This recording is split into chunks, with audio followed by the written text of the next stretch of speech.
Što samo? Aha, nije ono da automatski vrči. Aha. Good morning, distinguished guests, Dean of the Faculty of Mechanical Engineering and Naval Architecture, University of Zagreb, who is co-chairing with me this session, Professor Zvonimir Guzovic. Chair of Scientific Advisory Board, Dr. Ivo Schlaus. Distinguished members of the International Scientific Committee, Scientific Advisory Board, Programming Committee, Special Session Programming Committee, Poster Session Programming Committee, Award Committee, Keynotes and Panel Programming Committee, Special Issue Programming Committee, sponsors and partners, Special Session organizers, invited plenary lecturers, panelists, session chairs and co-chairs, session keynotes, members of the SDEWES Center, speakers and participants, colleagues, ladies and gentlemen, I would like to welcome you in the name of the organizing committee to the 10th Conference on Sustainable Development of Energy, Water and Environment Systems.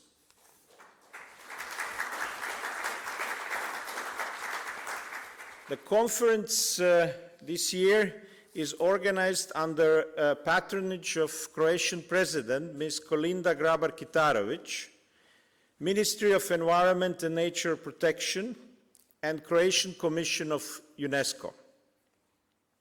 I would like to thank especially to those that helped this whole conference happen by giving financial support.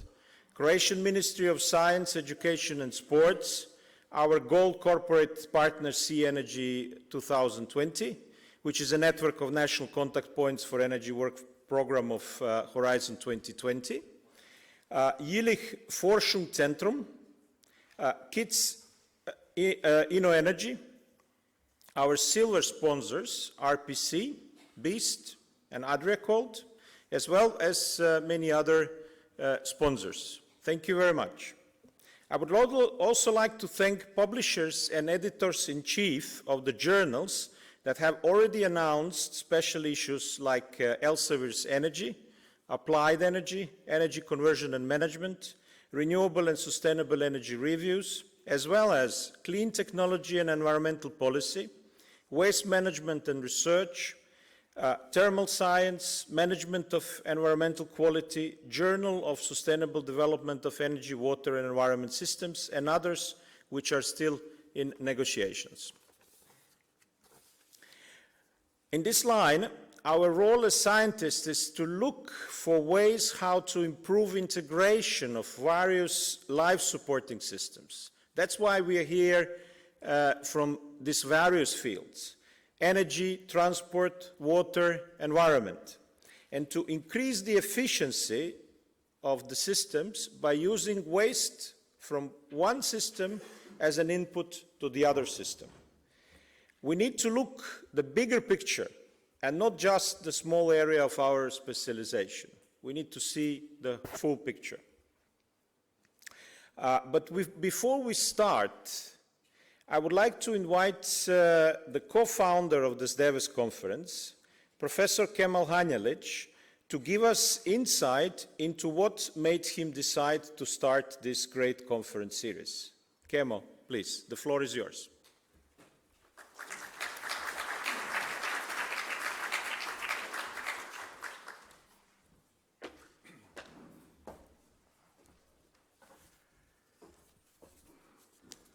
Thank you, Mr. Chairman. Ladies and gentlemen, dear colleagues and friends, it gives me great pleasure and honor to begin this opening of the jubilary 10th Dubrovnik Conference on Sustainable Development of Energy, Water and Environmental Systems. This event was envisaged about 15 years ago and materialized in 2002 with the first conference under the name as it is known now, much more modest in terms of participation, but it was the first. It has grown and evolved beyond any expectation at an amazing pace, justifying fully the initiative and proving that the originators were on the right track.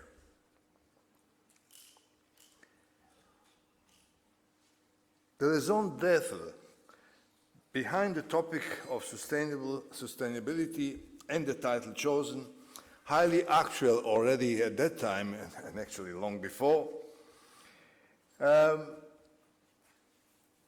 has remained uncontested until the present day. Much has been said about sustainability, and saying anything in front of this distinguished and knowledgeable audience would sound superfluous. But let me quote just one wise thought. The future is not what it used to be, because we can no longer rely on the comforting assumption that it will resemble the past. Past abundance of fuel and water does not imply unending abundance. As Jörg Friedrich said once, infinite growth on a finite planet is simply not possible. And the third, the twin, or if you like, the triple challenge of energy and water shortage on one side and climate change still remains a challenge as ever. The SDEWES conference has certainly increased the awareness of the sustainability issues worldwide and contributed to in various ways towards its mitigation. And because it is Jubilee 10th, it is appropriate, as Mr. Chairman announced, to say a few words on how it all began and why in Dubrovnik. First, Dubrovnik was not chosen by chance, nor because of its immense beauty. It has a long record in environmental regulations, and probably some of you know that as early as in the 16th century, it imposed the first ban on processing raw leather and burning oil within the city walls. It also has a long record of being a venue of gathering of various events, political, cultural, scientific, but what makes it connected to this conference also is that it served as a venue for a series of conferences organized over a few decades, starting as early as the 1960s, that was conducted by the International Center for Heat and Mass Transfer. How it came to that and what is it to do with the present conference? In the era of the Cold War, late 50s and beginning of 60s, two emerging technologies, nuclear energy and space exploration, triggered intensive research because there is confronted with insurmountable problem of how to manage huge amounts of heat. And the problem was frantically researched on both in the West, Americans, British and French on one side, and in Russia, but without much direct communication. Several visionaries in, at that time, Nuclear Institute in Vinča, close to Belgrade, came to an idea to bring these two parties to a neutral terrain, non-allied Yugoslavia, and being supported by a number of personalities from both sides, distinguished personalities from both sides, a center for International Center for Heat and Mass Transfer was founded, started with a series of conferences, summer school seminars, first in Herzegovina, and then moved to Dubrovnik. Tens of meetings have been held until the war in Balkan countries in 1990s. Interesting, the idea for this event was born among the functionaries of that global association, International Center, which was moved in 1992 to Ankara, to the Middle East Technical University. Its secretariat has been moved. It's an international association. And after the war, I was participating in the executive committee and was asked on several occasions, hey, what is the situation in Croatia? How is Dubrovnik? Is there a chance that we revise some of those activities that we enjoy so much? And in late 1990s, I communicated with few people, Professor Orest Fabris first in Split, because I was in contact with him, and then Željko Bogdan in Zagreb. And we met in Dubrovnik, I think, precisely 15 years ago to discuss the idea, concept, title. We contacted Naim Afgan also, and the idea was born. The title crystallized, and that's how it started, with the first conference in 2002. We invited, at that time, young Neven Dujic, Nikola Rozinski, Goran Krajačić, Marko Ban, all from Zagreb, Branko Iljas from Energetica Marketing in Zagreb, and then Avram Bar Cohen from Minneapolis, Maria Grazia Carvalho from Lisbon, Gian Piero Celata from Rome, Professor R. Carter from Hamburg, Luis Serra from Zaragoza, and René Vidal from CEA Grenoble. As we all know, the event emerged into one of the most prominent and widely most recognized global gathering of scientists, engineers, and experts of varied profiles from all over the world, active in, on, or concerned with the destiny of our planet, especially of its major commodities, energy, water, and the environment. Ladies and gentlemen, I believe that I share all views, otherwise you wouldn't be here, that its success should be credited primarily to the enormous, dedicated, and enduring effort of the SDEWES chairman, Professor Neven Dujic, his co-chairs, numerous active members of the organizing committee and the International Scientific Advisory Board, and last but not least, the staff of the SDEWES Conference Series and the Center, to whom I express my sincere congratulations and appreciation. I wish you all very fruitful and professionally benefiting and fulfilling meeting. Thank you.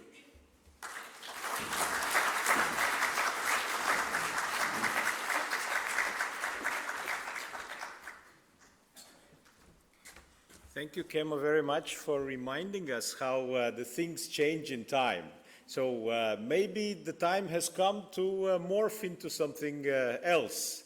It will, of course, depend on you, on the participants. When do you think we have to move to the next level? But we are still doing fine with our topic.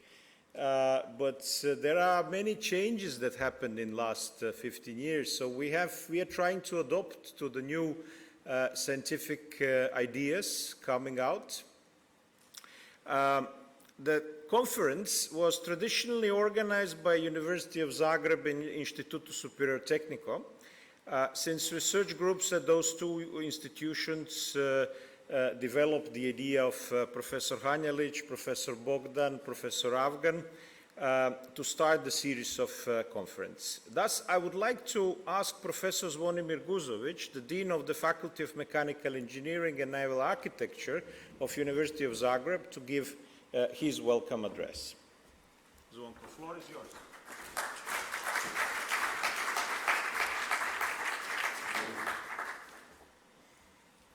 Thank you. Dear colleagues, friends, dear ladies and gentlemen, it is my great pleasure and honor to welcome all of you to the 10th Conference on Sustainable development of energy, water and environment system in my name and behalf of Faculty of Mechanical Engineering and Naval Architecture, University of Zagreb. The Faculty of Mechanical Engineering and Naval Architecture, on behalf of University of Zagreb, is one of the conference organizers. I would like to convey all of you warm greetings and wishes for successful conference of the Rector of the University of Zagreb, Professor Tamir Boras.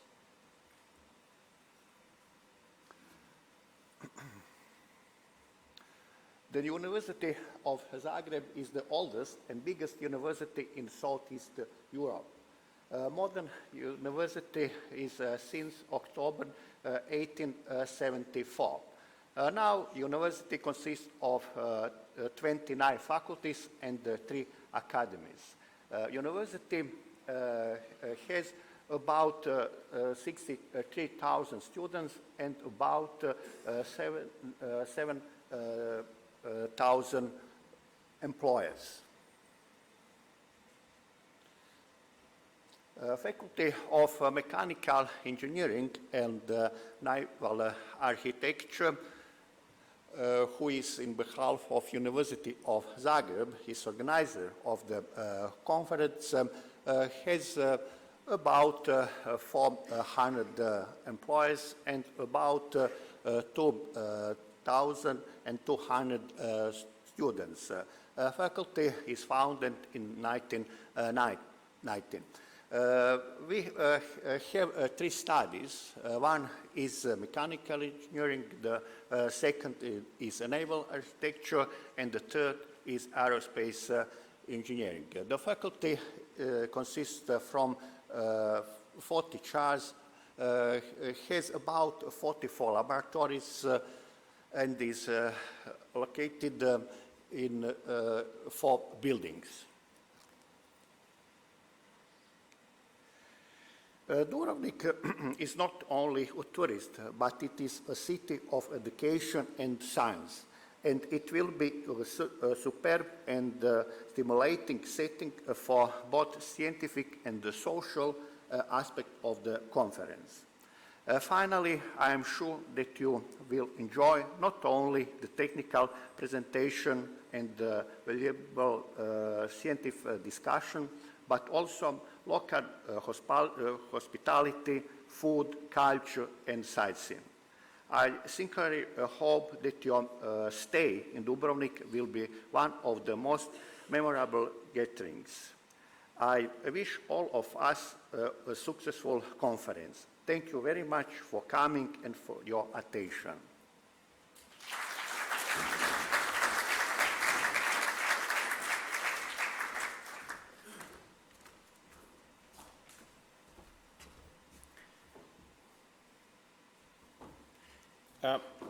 Thank you, Zvonko, for your kind words. We are happy to be again for the 8th time here in Dubrovnik. 2 times we were outside of Dubrovnik, once in Ohrid in Macedonia, and last year the conference was organized on a cruise ship going between Venice to Istanbul and back.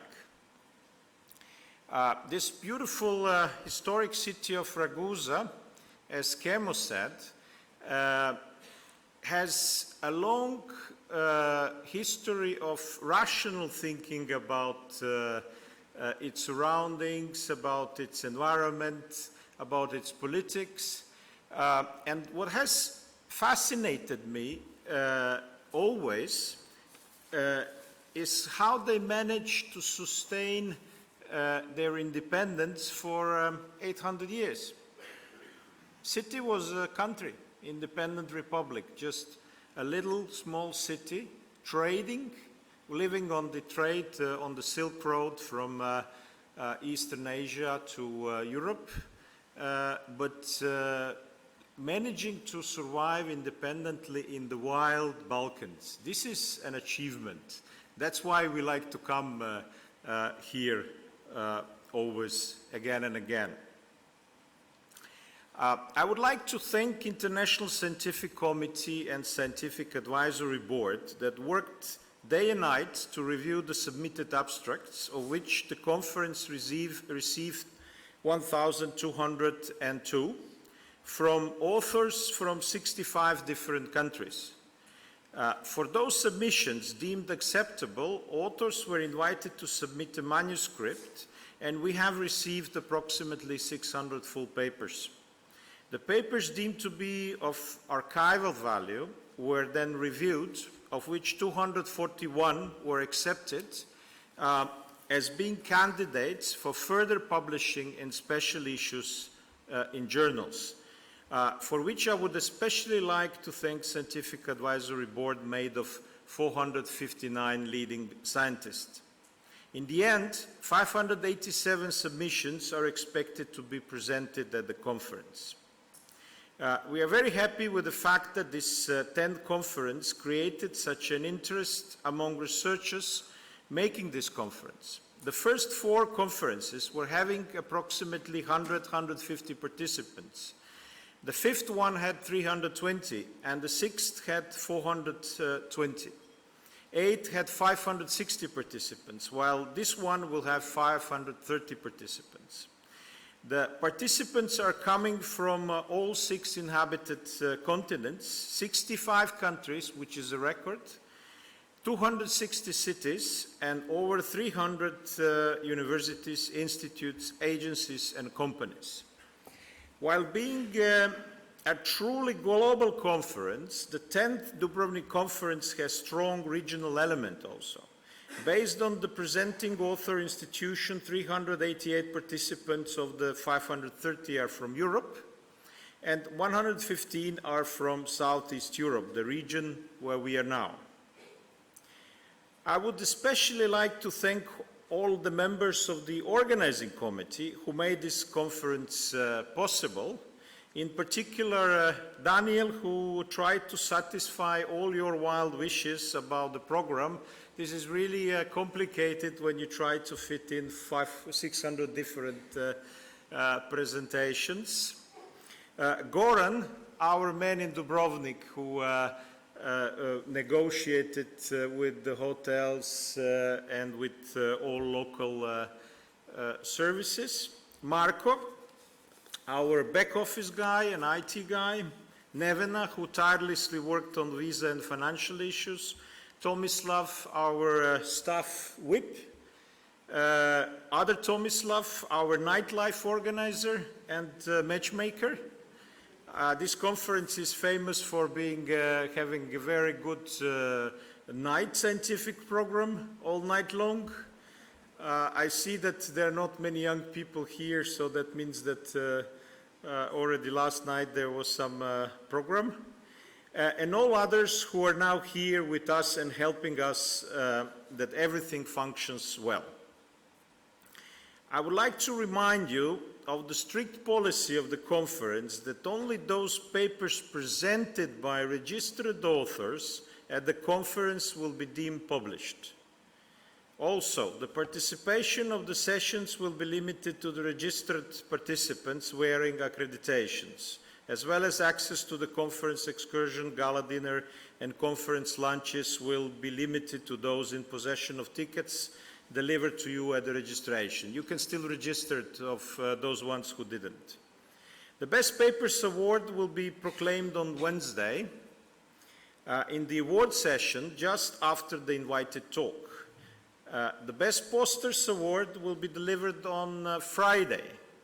If you want to participate in the award contest and you're leaving before, which is not advised, but if you really have to leave before, then you need to name a representative who will, in the case that you receive the Best Poster Award, take the award instead of you on Friday.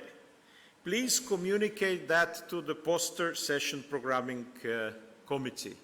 Our chair here, Peter.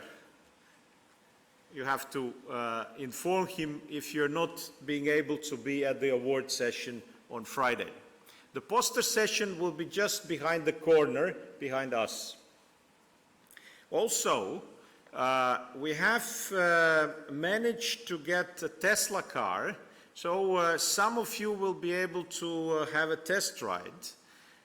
If you want to try your luck with 420 horsepower car, then please go to the registration desk and try to find a slot for a test ride. There will be only few. So first come, first served.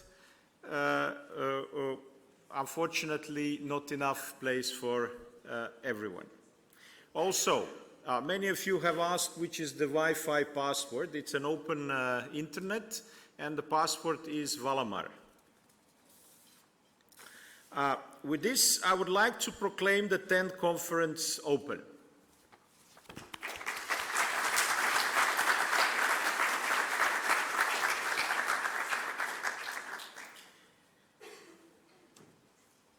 SDEWES Center and conferences are supported and partnered by the World Academy of Art and Science. I would like to invite Honorary President of the Academy and Chair of Scientific Advisory Board, Professor Ivo Schlaus, to give an introductory talk, New Paradigm, the Role of SDEWES. Ivo, the floor is yours.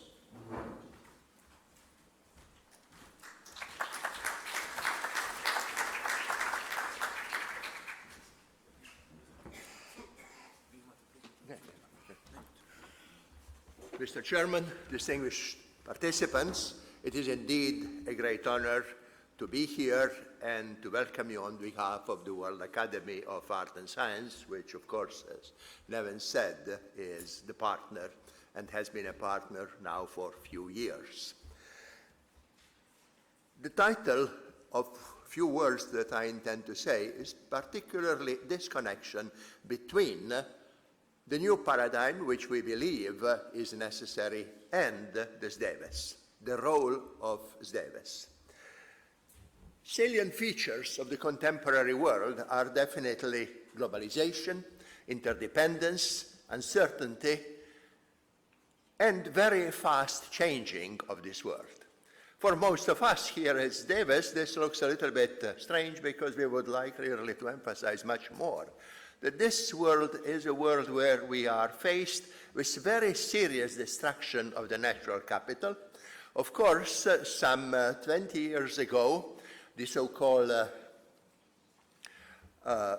factor which measures how much of the Earth we are using was comfortably below 1. Now we are using almost 1.5 Earths, and if we continue with this kind of the destruction of the natural capital, very soon we would need 2 or 3 more Earths to satisfy our need, our pollution, and this, of course, is not that easy. The idea that we colonize the rest of the world, as we did colonize some roughly 100,000 years ago, the entire world when we left the East Africa, now this possibility is not that easy because colonizing the world is much more difficult than it was to go to Europe, to Asia, crossing the Bering Strait, colonize America, colonize Australia, and so on. So yes, that is a possibility, but not a very good one. So what we have to say is either we stop this kind of the destruction of the natural capital, or we are seriously imperiled. Yesterday, actually, our organizers have surprised us very well, very charmingly, with a performance. It was a touching event when one of the young ladies played the role of the Amazon. And then it had around its neck sold. Now, the idea of selling the natural property is totally unacceptable. And of course, we are facing this all the time with water, with energy, with everything, and that is not possible. So what do we have to really admit? We have to admit that the economy and the political structure we have now is really unacceptable and has to be changed. As a matter of fact, 2 years ago, Pope Francis, in his apostolic exhortations, wrote very clearly, "This economy kills." Now, it sounds just like almost a political slogan, but it isn't. Actually, as I speak, at every 6 seconds, one child dies because of hunger. It means that as I speak, in roughly 10-15 minutes, 1,000 children will die because of hunger. And that is responsibility of all of us, of me and of yourself, because we tolerate this kind of an economy which, of course, as it was said, kills. We could put this in other sort of numbers, and we can compare various disasters. For instance, the Second World War, with roughly the casualties of over 60 million. And the casualty, again, which came because of the hunger, because of the economy, which is not sustainable. In the last 20 years, from 1990 to 2013, 423 million people have died because of hunger. And if you put this in a number of years, this is twice as many as were killed during the Second World War. So there is an absolute imperative to change the economic system we have, and to change, of course, the parallel political system that exists in the world. And of course, we should really be looking what are the causes of this. The cause of this is nothing that is deeply human, is not something that is rooted in evolution. As a matter of fact, is greed, and as many neuroscientists would argue, greed is something which is a result specifically of our economic conditions, not something which is inherent, like, for instance, curiosity is inherent, or like the famous golden rule, love thy neighbor, is actually evolutionary determined. To come back to the question of the fact that the salient feature of the contemporary world are globalization, interdependence, and the fast changing, we have to say that the cause of all of that, the generator of all of that, is science and technology. I emphasize science because nowadays actually all the technology comes from science. Until very recently, until 200 years ago, most of the technologies were ahead of science, and then science tried to explain this. But now essentially all of that is science-driven. As a matter of fact, science drives us now into what is called the singularity, the point where very likely we will be facing with machine that will be as intelligent as we are, with the synthetic biology that will be as advanced as it is possible. And of course, at the moment, we don't have laws, we don't have economic rules how to handle any of these questions. As a matter of fact, it is not even clear how we can compete with these machines, because obviously they will be having higher memory than what we have, they will be more reliable, and of course once we put them, they could work. As a matter of fact, the only way how we can compete with that is to use uniquely human characteristics which most likely machines would not be able to have, like empathy, like love, or if you want, back to the golden rule. When we look at SDEWES, one could ask what is the role of SDEWES in this preparing of the new paradigm. Obviously, as I say, science is the driving force behind that, and if science actually provides certain discoveries which could be dangerous, and just to remind you, from the various discoveries which turn out to be dangerous, you don't have to really look only on nuclear energy or on synthetic biology. You could go all the way back and look for the very first knife or the very first fire, which of course have not been really truly scientific discoveries, but rather the discoveries of human beings. And whenever we encounter any of these things, we have to realize that the only reply to that is to have more science. So there is no way to close this way of continuous increasing in the knowledge. And the series of conferences, which now last for 10 years, for 13 years as a matter of fact, but 10 conferences organized mainly here, but in other places as well, and very likely spreading now throughout several places in Europe and beyond Europe, with participants, as we have heard, of about more than 500 people from all 6 continents, obviously is a place where people are presenting their scientific results. And when you look at the acronym, then of course energy, water, environmental systems are typically the field of natural and technical sciences and life sciences. The word sustainable development almost goes into the social sciences because it is something that we have to do, and all of this. The other feature, of course, of these conferences is that we have overcome this distinction between applied and basic and fundamental, because to reply to a question on what is sustainable development is one of the most fundamental questions. So this distinction is very important to be overcome, and let me give you 2 historical examples. One research, this was entirely curiosity motivated, was the famous work of Röntgen. He absolutely had no intention of being useful in any way. And then, of course, as soon as he discovered the X-rays, these X-rays have been applied constantly, and I guess there is nobody here present who has not has some X-rays used in either teeth or anything else exposures.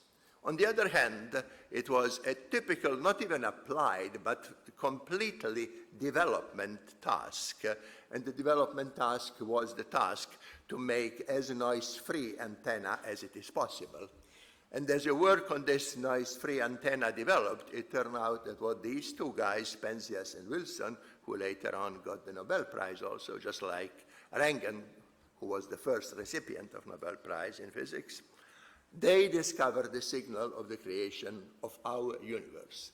So as you see, this distinction between so-called curiosity-driven and applied research is absolutely something which is only a posteriori useful for political leaders and bureaucrats to see where to put certain things. And SDEWES, of course, in practice shows exactly that these things are being merged and very successfully merged. I believe 25 years ago, Alvin Toffler wrote a famous book called Power Shift, where he said that power shifted from violence to wealth to knowledge, where knowledge, of course, is a generic term involving creativity and so on. Knowledge is just not to spend too much time. This is you. This is the SDEWES conferences. Okay, so now this shift is occurring now. This shift is what is producing the new paradigm. This shift is what is actually bringing us to the singularity point where more and more of totally unexpected good results will be here. And of course, when we speak about the new paradigm, we really don't know what it is. And again, it's a task of you at conferences like here with knowledge, with research, to find out how this new paradigm has to be. We know that it has to really maintain what our world is. Interconnected, uncertain, we have to learn what these uncertainties are because it's totally unknown to us what they are. On the other hand, let me remind you that about 100 years ago, Heisenberg, of course, found out that all laws of physics, chemistry, and even biology are determined by the Heisenberg uncertainty principle. Now, the only thing is that Heisenberg uncertainty principle, all physicists know how to use, all of you know how to use it, and of course the uncertainties covering the current world is not possible. The only thing we know is, as I said, there is an absolute need of changing the economic and political paradigm. And of course, sometimes it is said that, of course, we will be using not only the latest power, namely knowledge, we will be using also violence, of course, as we have seen. But as we use violence, we see that this doesn't bring us to a good solution. For instance, very recently, violence has been used in Afghanistan, in Iraq, in Syria, in Libya. We see what is the outcome of that. Violence is never the solution. Wealth, you could say, okay, wealth is very important, except one should realize that one specific realization of wealth, and this is money, is something that to a large extent is virtual. The gross world GDP is of the order of 60 to 70 trillions. On the other hand, when you look how much we are exchanging is about in a single day, in a speculation and so on, this is about 10 times more.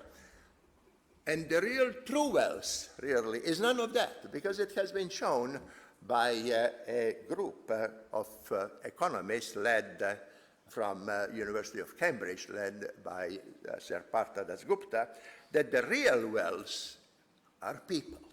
People are the real wealth. Education of people are the real wealth. And of course, when we come now, and this is one of the next panel we will have, is a question of the political leadership, which is of utmost importance, and Aristotle was quite right when he said that politics is a master science, because there you deal with numerous questionable issues and so on. And of course, sometimes we say that it's almost impossible to have good political leaders. But let me jump more than 2,000 years ago. There was a leader known to all of us, Alexander the Great. He was educated by the best philosopher in the world. Aristotle was his teacher. He continued being in connection with Aristotle all the time while he was trying to conquer the world. His aim was to conquer the world, and his father prepared him for that. And his father prepared for him the best machinery. At that time, the Macedonian army was the best equipped army, and he succeeded in overcoming a number of uncertainties. He did not know the enemy he will be facing, he did not know the conditions, but he was well prepared. So this should be one of the things that people who are now engaged in a political thing, and I think now is the time where not just one Alexander the Great, but all of us should be playing this role. All of us should really help in politically establishing the world that is freed of this large inequality, of this large unhappiness, of these situations that we have, the conditions which are destroying both the natural and the human capital, the only worthwhile thing we have on this earth, and it is the duty of us. And it is precisely these type of conferences that significantly contribute to this kind of the solutions. Thank you very much.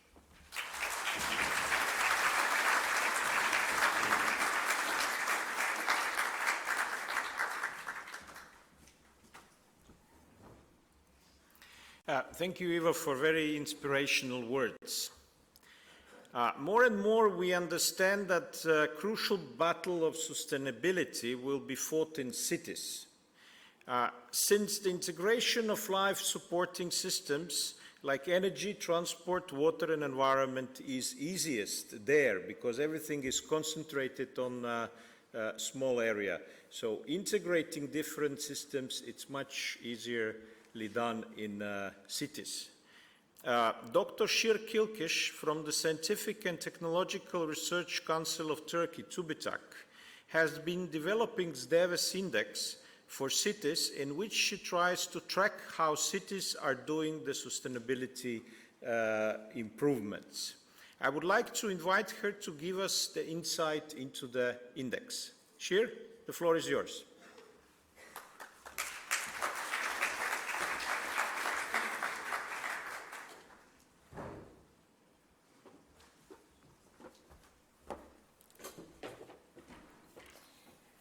dear local organizing committee, dear distinguished guests of the SDEWES conferences, it's a great pleasure to share with you the SDEWES Index, benchmarking the performance of cities across energy, water, and environment systems.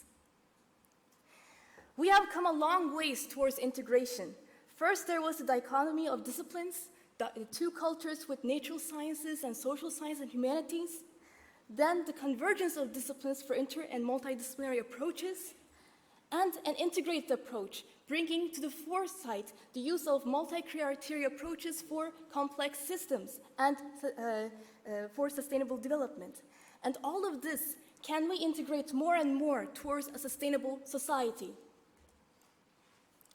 This is the reason the SDEWES conferences are so vital for bringing together all the elements that are necessary to bring us closer to sustainable development, including not only energy, but energy and water, energy, water, and environment. And all of this to embrace a more sustainable future. With this, we are faced with the challenge of sustainable development of energy, water, and environment systems to reduce the present pressures on the Earth system. And we need tools and approaches to bring cities, which are the largest user of natural resources, closer to sustainable development. So there was the need. How can cities learn from each other towards addressing the challenge of SDEWES? For this, the SDEWES Index was developed, and as you can see with the pictures, it tries to give a more complete picture of the challenge of bringing together energy, water, environment systems. The SDEWES Index provides a benchmarking tool for all the cities that it can be applied to. It consists of 7 dimensions and 35 indicators to determine the best practices. Let me start with just giving a brief overview of the dimensions of the SDEWES Index. The first dimension is energy consumption and climate, and here we try to look at the present status of energy usage in the cities, including energy usage in buildings, energy usage in transport, and the total amount of energy per capita. The data for most of these analyses come from the Sustainable Energy Action Plans that are prepared under signatory cities to the Covenant of Mayors. And also, it is important to try to adjust the energy usage to the climate. So we also look at the heating degree days and the cooling degree days in this index. Next, okay, we looked at the present status of the energy, but what are cities doing to be more efficient in terms of the energy and CO2 savings that they can make? So in this respect, we look at the measures including combined heat and power. It can be for the more quality use of the energy. Also, the measures for, is it improving the public transport systems based on the density of public transport or the networks, and also the public lighting measures. So with this, the second dimension looks into what cities are currently doing and what their plans are for the future to increase energy and CO2 saving measures. Renewable energy potential and utilization. This is the third dimension. Cities have solar energy potential, wind energy potential, geothermal energy potential, and it is important that these cities are using this potential and putting this potential into work to produce useful forms of energy, including electricity and also biofuels for transport, which must be made in a sustainable manner. Moving from the energy to the other dimensions and looking into the natural flows other than energy, water environmental quality is the fourth dimension. This is looking at the water consumption, domestic water consumption per capita, the water quality, the drinking water quality, air quality based on particulate matter, and also the ecological footprint and the biocapacity to put cities in the broader context with which they interact. The CO2 emissions and industrial profile looks into the CO2 emissions of the building sector, the transport sector, the CO2 emissions per unit of energy used, and also what are cities doing to reduce the CO2 emissions in the airports, which also service the cities. And what is the profile of energy-intense industries? City planning and social welfare is also important. What are cities doing to increase the public accessibility to transport, urban planning to improve a better balance between compact urban form and protected and preserved green spaces and nature reserves? And what is the economic status of the city? But not only this, what is the well-being and what is the education rate in which the cities are currently in? It's a cross-cutting dimension. There is the dimension on research, development, innovation, and sustainability policy. This is important so that cities can integrate their CO2 emission reduction ambitions with research capacity, knowledge capacity, and in this, the SDEWES index looks into the research and development policy orientation. Is there priority in energy environment? Is there patents in clean technologies? And other respected aspects, including CO2 emission reduction targets. With this, the aim of the SDEWES index is to integrate energy, water, and environment systems. The SDEWES index grew with the SDEWES conferences. First, it was presented in the first Southeast European conference cities, and for this, a collection of cities were prepared, including Ohrid, where the conference was hosted. And then for the ninth SDEWES conference for the Mediterranean port cities. And in this, as Professor Duic said, we took a scientific tour from Venice to Istanbul and back, and some of these cities are the cities in which the ship embarked. But with this, beyond the geographical focus for the conferences, for this, we also decided to integrate another sample looking to the people who make the SDEWES conference such a joy to attend. As a new addition to the sample, the cities with the most number of authors and co-authors from different institutions that also emphasize the cooperation element of the conferences were added to the sample. So now there's a sample with 58 cities, including Bogota from Latin America, and Incheon from Asia, and Washington, D.C. from North America, and the European cities as well. By dimension, I will just briefly go into the best practices. What are these cities doing? These cities are taking action to minimize energy usage in buildings and transport relative to population and climate. These cities are diffusing combined heat and power-based district heating and cooling networks, implementing pilot net zero energy building projects, connecting multiple modes of public transport. And here, at the end of each slide, we can see the top 15 cities. These cities are putting into use renewable energy potential and utilization to replace high exergy, high-quality energy resources and integrating more renewable energy into thermal energy networks. And these cities are increasing water quality and minimizing air pollution. In addition, these cities are reducing CO2 emissions relative to energy usage and minimizing energy-intense industry and airport CO2 emissions impact.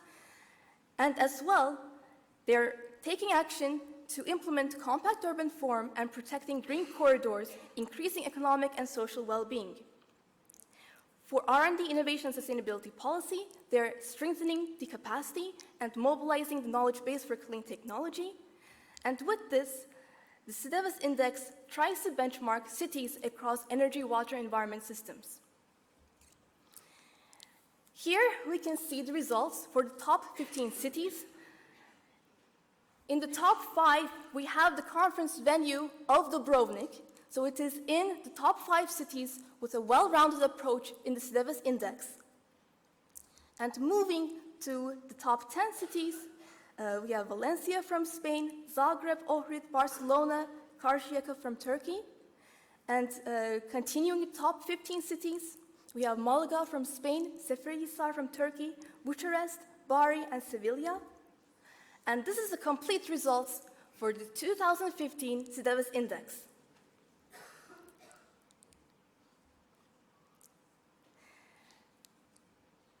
I hope that you're able to see some of the cities from which you're coming. This is representing the results and the profile as much as possible of the SDEWES community. We call our world the spaceship Earth because we're all scientists, citizens, thinkers, artists living in one planet. And the SDEWES Index tries to bring the cities closer to taking action to improve their energy profile, their water profile, their environmental profile, their CO2 emissions profile, their city planning profile, and the research capacity which they put into action to improve all of this to reach their ambitious targets. With this, I hope that the 10th SDEWES conference will contribute to putting forth more best practices for these cities with your research, and the 10th SDEWES conference will be followed by many, many more SDEWES conferences. Thank you very much. Thank you. I would like to open the floor for discussions here. Maybe we have some time for questions, so it might be interesting if there are any questions from the public. I have one question. One thing with indicators is it might be difficult to take care of different stages of development. For example, an undeveloped city will be more sustainable because people will use less energy, less resources, but in the end it will go to be less sustainable in time because people want development. It doesn't mean that less developed cities are actually always the ones that are more sustainable, because their wishes of their citizens are not necessarily sustainable. How do you catch this in the index? Yes, this is a very important aspect. The different dimensions of the SDEWES Index tries to address this because, for example, a city that might have a low energy usage per capita might not have important resources for maybe a low education rate, low GDP per capita, low well-being, low research development and innovation capacity, and this is important to implement solutions for energy and CO2 saving measures. So, for example, it is important to look at all the dimensions, maybe one at a time. Yes, it is important, but all the dimensions at the same time. So this is where the aggregation comes into place, and looking at the cities which may stand out in one dimension, but it is important that they stand out in as many dimensions as possible. Questions? Please, do we have a microphone? Please present yourself and put a question. Thank you, Mr. Chairman.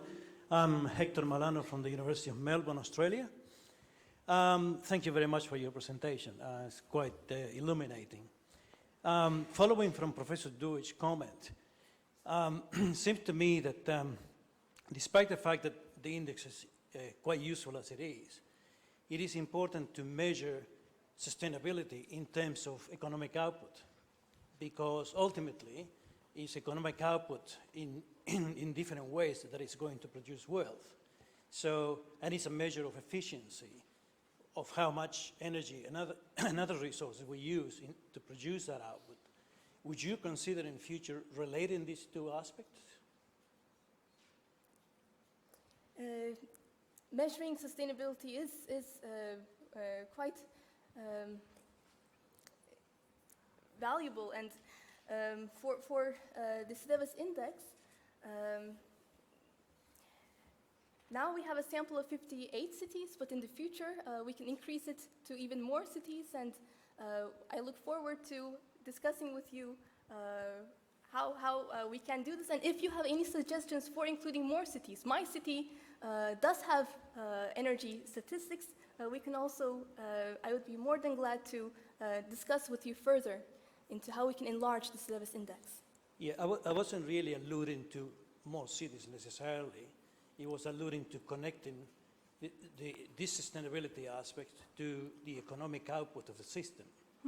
How much gross national product, how much domestic product is being produced, given the amount of resources that are being used. Yes, well, this is already reflected in the sixth dimension for city planning and social welfare. It does look into the GDP per capita, but it is not the only indicator, because GDP per capita it may not be the only indicator to measure well-being and the economic input, so there are also different indicators to balance this aspect.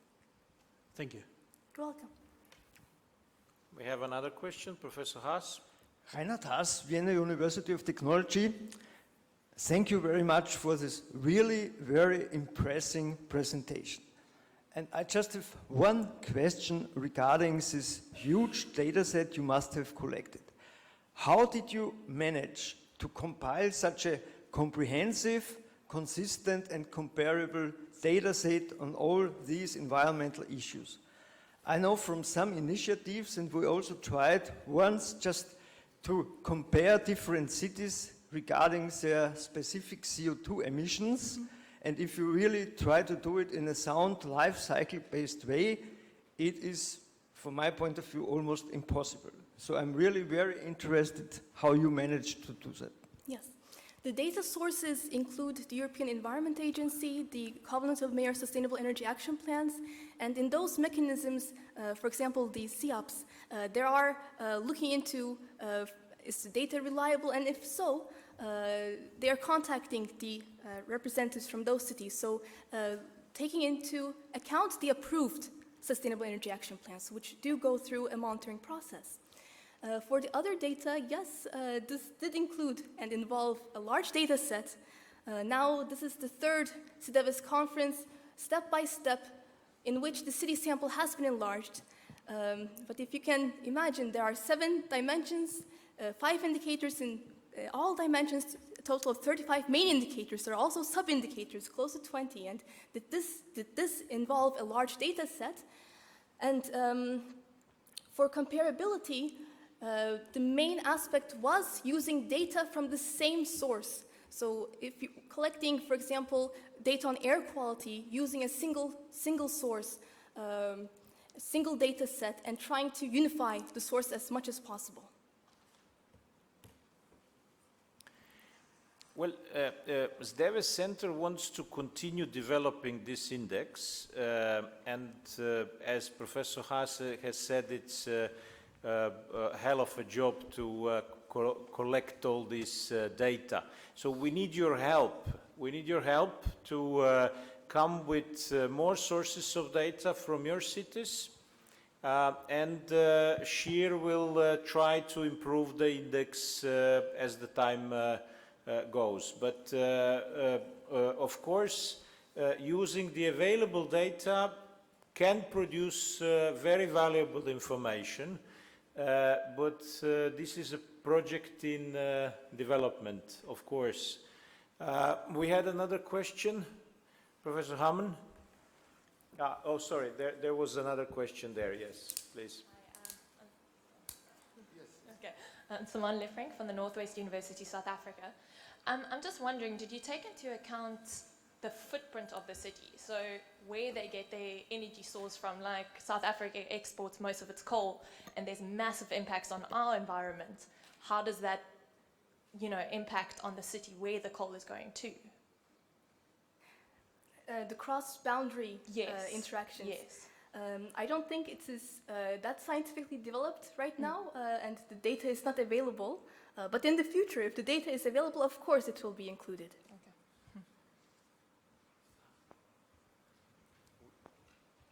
Okay, Branko Vučjak, Mechanical Engineering Faculty, Sarajevo, Bosnia and Herzegovina.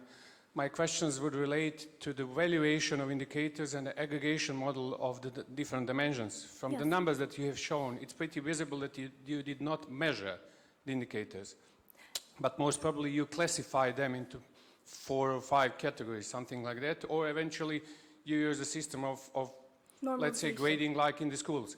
Yes. And that's quite probable. So my first question is, am I right? And the second question relates to the aggregation because you have 7 different dimensions. Yes. And probably they have a different level of significance. So how did you approach the level of significance? Yes. Thank you. So the method technology, the technique used was normalization.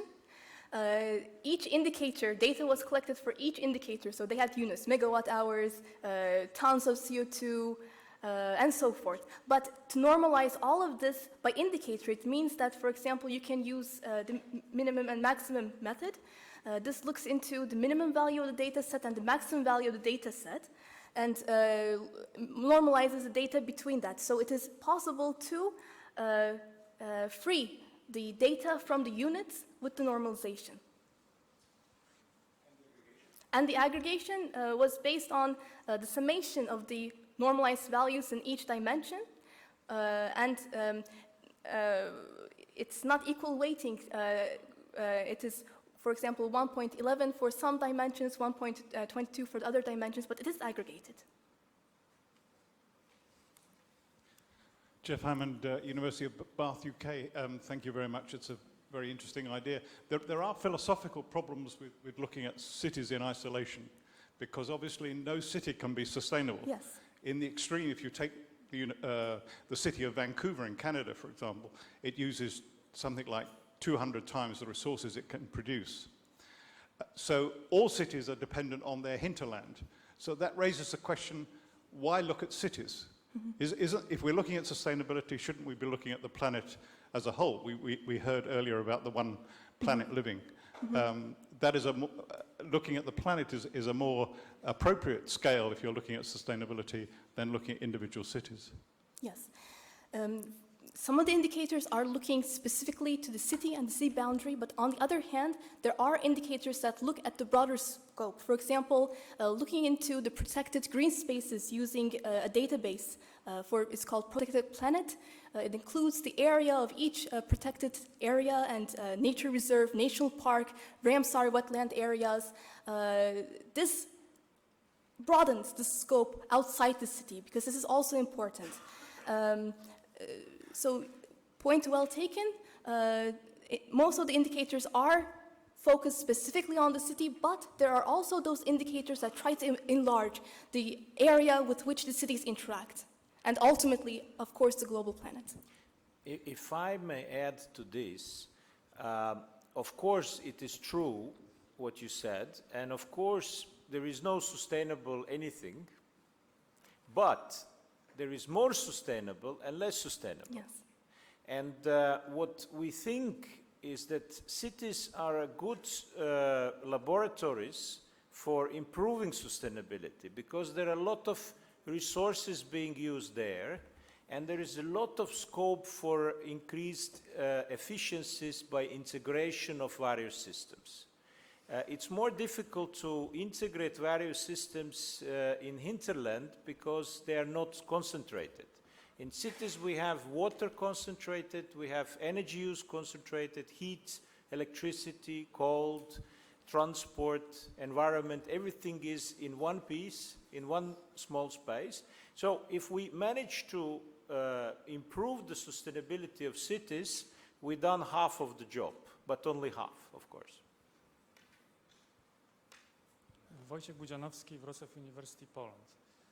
Thank you very much for your interesting speech. My short question is, how do you think, is it possible to convert this SDEWES index into evaluating companies?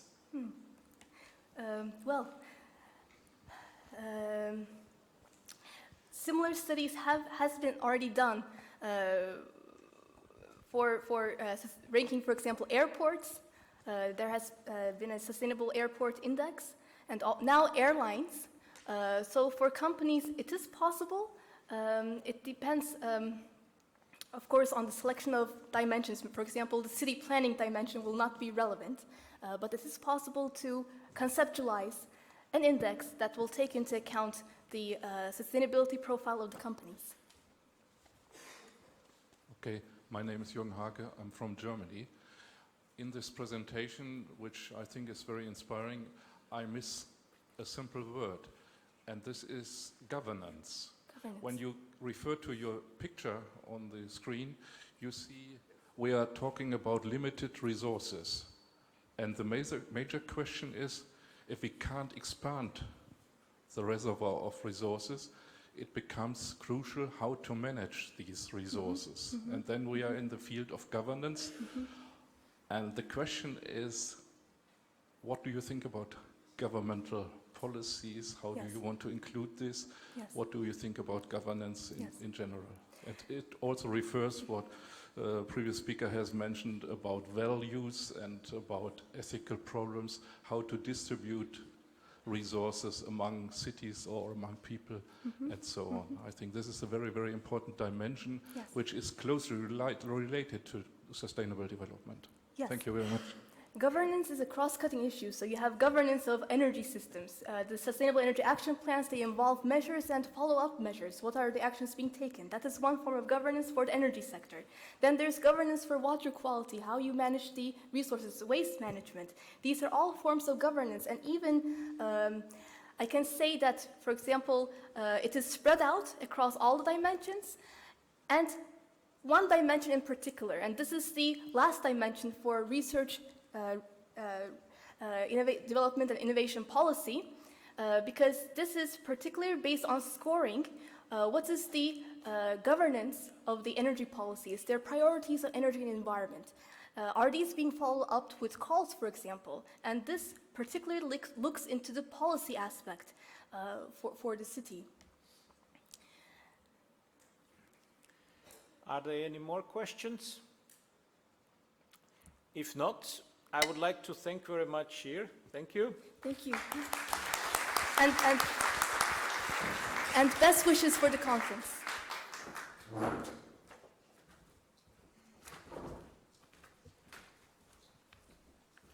I would like to ask all those that are from the cities that SHIR has developed index for to talk to her and to see if she's missing some data that you might have. Or if you want to add your city to the index, or if you have access to data, please discuss with her. We want this index to grow in time. And we want it to become an authoritative index of cities' sustainability. We hope so. Our next speaker is Carlos Moedas, European Commissioner for Research, Innovation and Science. He was unable to join us here in person, but he has prepared a message for us. Do we have video? Here, okay.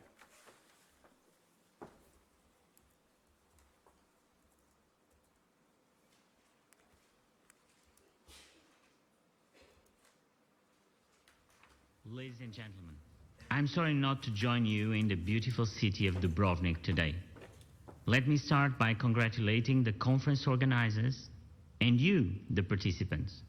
This conference has brought together so many talented people over the years.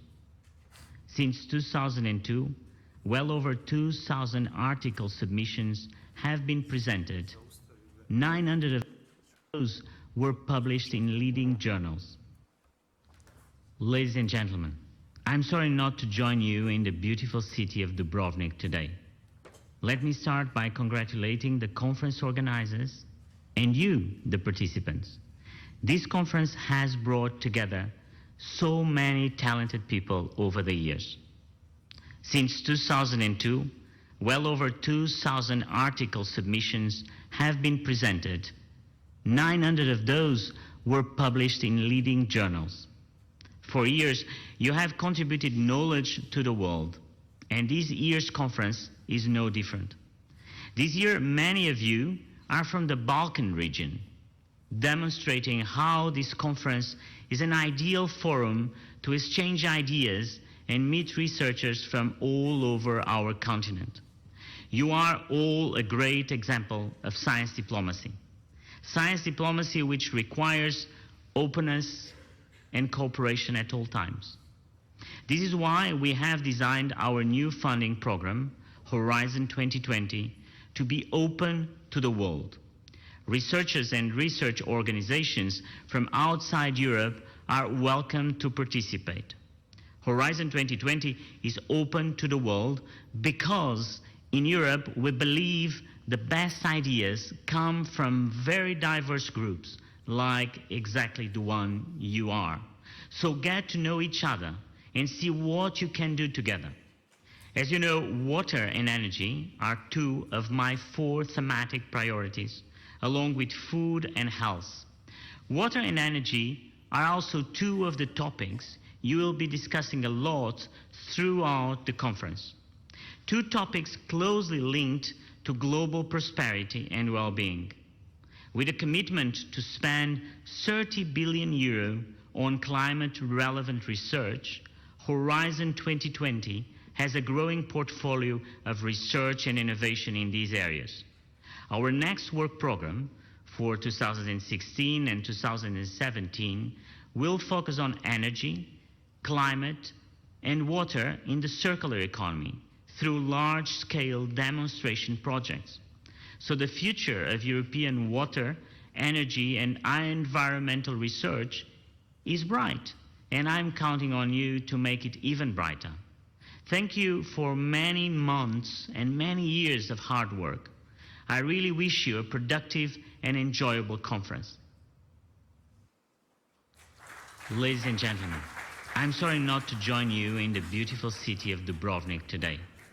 Let me start by congratulating